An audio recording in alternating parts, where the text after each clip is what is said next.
Lucasfilm boss Kathleen Kennedy, who actually I was going to do this 2 weeks ago.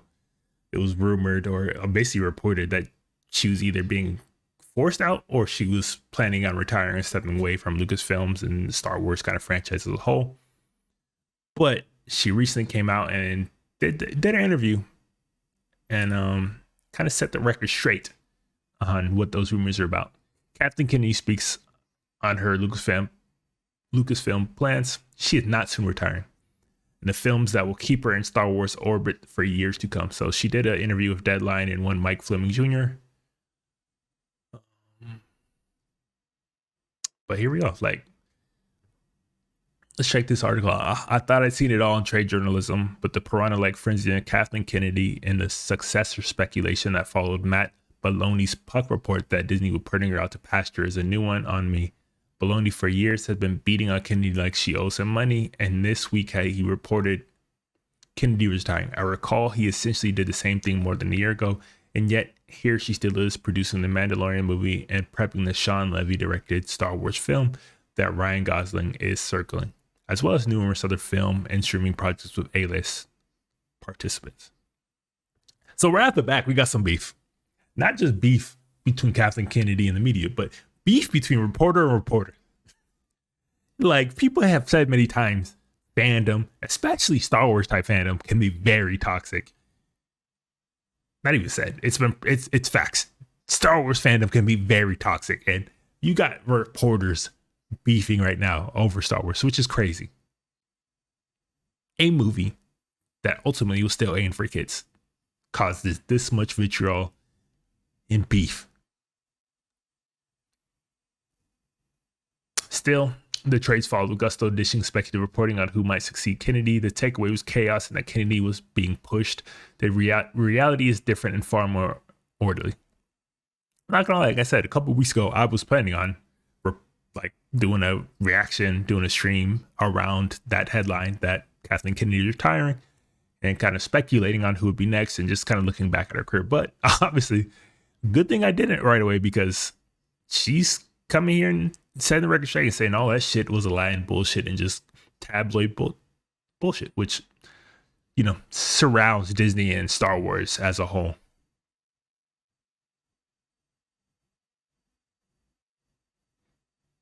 According to insiders, Kennedy has been working on a succession plan for a couple years, eyeing candidates from within, in process with Bob Iger and Alan Bergman. That puts someone like that, Dave Filoni, who knows the universe inside out, in a strong position. I admire Baloney's hustle and ability to turn over hard ground, but his penchant for defining industry people like Kennedy in disparaging ways, well, I just don't understand that. I don't appreciate it when Deadline founder Nikki Fink did it here, and it feels like the appetite for Schadenfreude is nowhere near as high now, given how this business is still trying to regain footing after the global pandemic, the year-long labor strikes, and most recently the devastating wildfires that ravaged Southern California. Kennedy would seem an unlikely target for ire in good times or bad. 13 years into her run steering Lucasfilm, she has done much for the challenge of trying to broaden George Lucas's Star Wars vision after Disney bought it from them for $4 billion in cash and stock in 2012. The challenge Amazon now will try with James Bond after purchasing creative control from 007 gatekeepers for $1 billion beyond the $8 billion they paid for MGM. So nothing we'll talk about one day is Amazon buying James Bond, creative control over James Bond, which, Jesus, I have some thoughts. Kennedy arguably is the most successful female producer / executive in Hollywood history. She has produced more than 70 films that have collected 120 Oscar noms and 25 wins, and she herself was awarded the honorary Oscar with Irving Jean. I'm not gonna lie. I know the name. I knew Kathleen Kennedy. I knew she'd been around the industry for a long time. I did not know how successful she was, what kind of film she was working on. I just thought that she was kind of friends with George Lucas, had that kind of in. Maybe she worked for Lucasfilm already, and then he kind of handed the reins to her. But checking her resume is out of class like Jurassic Park, The Sixth Sense, Indiana Jones franchise, E.T., Munich, Lincoln, The Color Purple, World of Worlds, Poltergeist, Schindler's List, and Back to the Future. If she is producing on all of those, hey, I gotta tip my hat.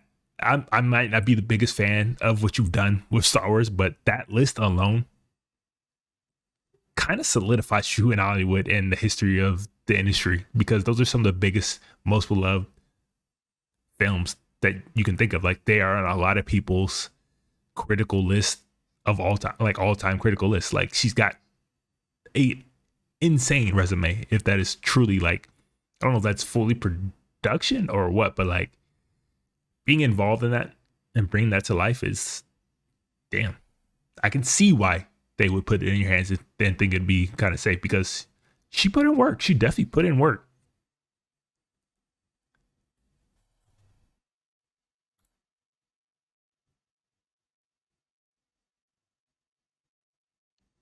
While it has always been a challenge to please Star Wars faithful, there have been some misfires. The 5 Star Wars films she has produced have grossed nearly $6 billion with streaming successes topped by The Mandalorian and Andor. First ballot Hall of Famer. Facts. Look, before we get into this, like I said, the Star Wars fandom can be very, very, very toxic. Like, very toxic. As something that's supposed to be as loving, encompassing, and open for everybody. Like, it's one of the most gate-kept franchises and properties in all of the world. The fact that the fan base bullied,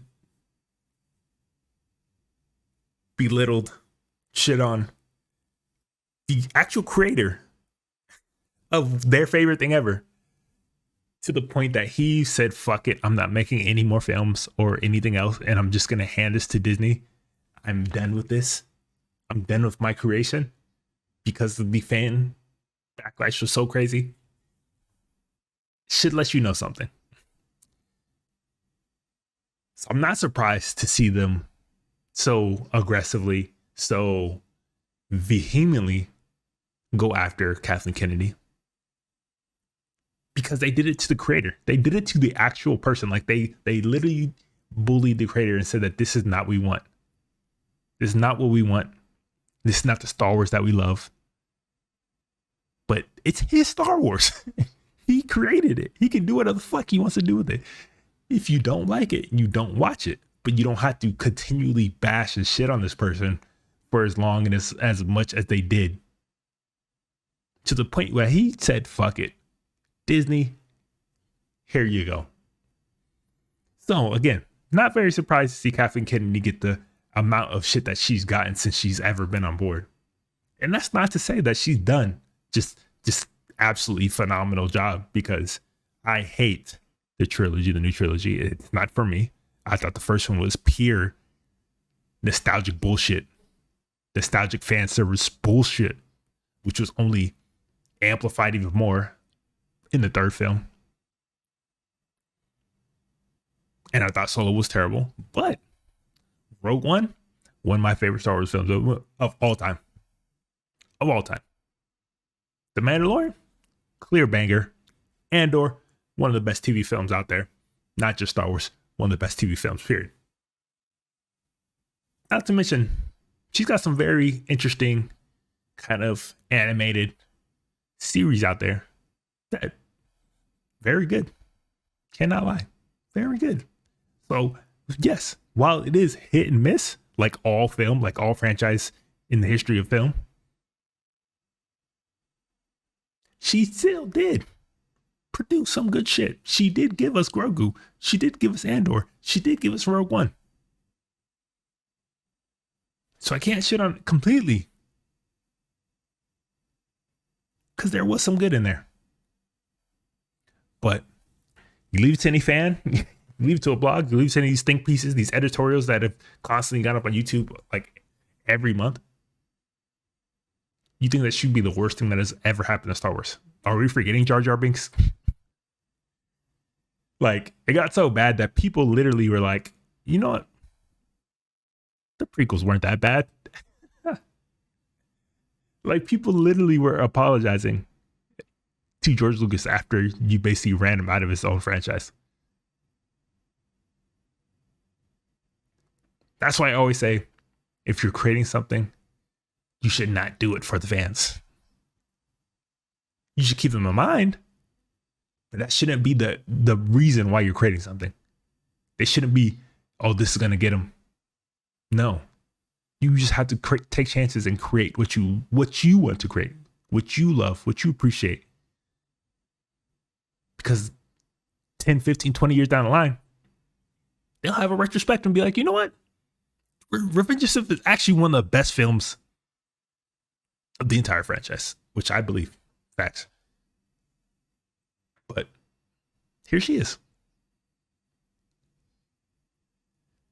We've read all these speculative reports that you are out, that there's a frenzy for the next person who's going to take over Lucasfilm. What is the truth? The truth is, and I want this is Kathleen Kennedy speaking now. The truth is, and I want to just say loud and clear, I am not retiring. I will never retire from movies. I will die making movies.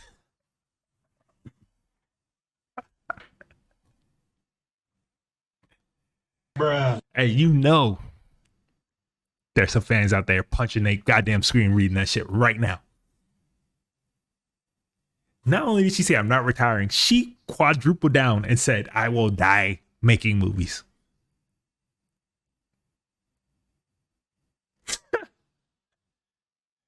That is the first thing that's important to say. I'm not retiring. What's happening at Lucasfilm is I have been talking for quite some time with Bob and Alan about what eventual succession might look like.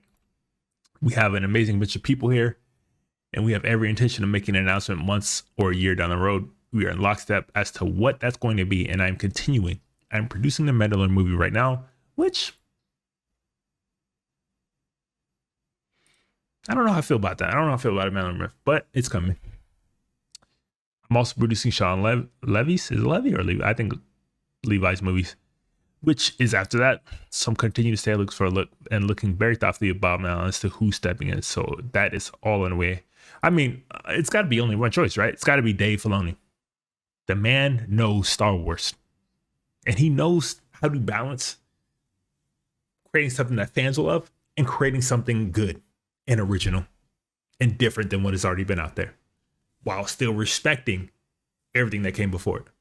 It's only Dave Filoni. Let's be real. Man, Star Wars Jesus at this point.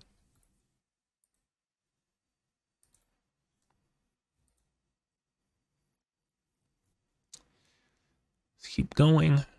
No. What we've heard, that an exec like Chief Creative Officer Jay Filoni is in good position as he works on a Star Wars to write and direct. I mean, like I said, it can only be Dave. Only Dave.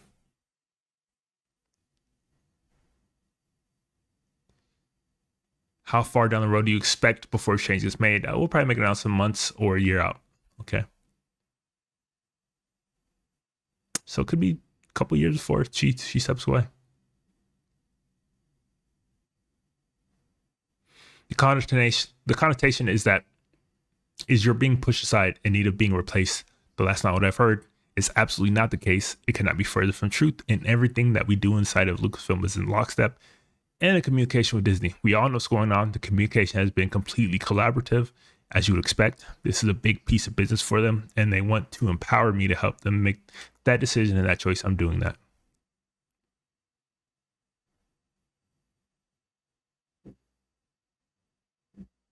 Oh, you mentioned it. Marvel's Kevin Feige. He had that big magnificent streak of superheroes that everybody, all comic fans, seem to love and set in a possibly high bar. But now he's taking shrapnel. It can change in an instant.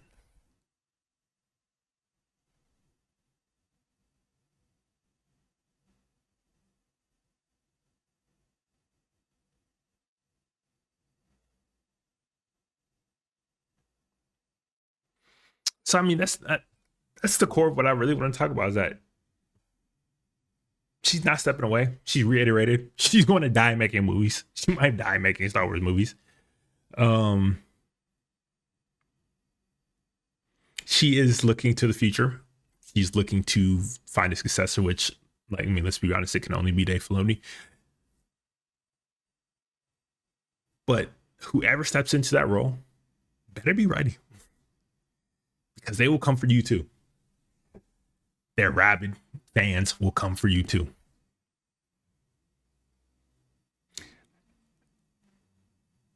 as shitty as some of those new films have been, I mean, I put most of the blame on Disney, quite honestly. I thought, and I said this when I heard that Star Wars getting sold to Disney, I said that is the end of Star Wars for me. Because Disney ruins things. All they care about is the dollar sign, marketability, and as being as mainstream and widespread as they can possibly be. Now, obviously, Star Wars in itself is already a mainstream widespread thing. That's just facts. But they push it to a degree, which I believe they had a hand in all the fan service that was coming, that is disgusting. I don't think they create anything original, anything challenging, anything truly great. Because how can you be as widespread and as mainstream as possible and be truly great? I don't think it's really possible. But this is the hole we found ourselves in, because we ran George Lucas out of his own franchise. Straight up.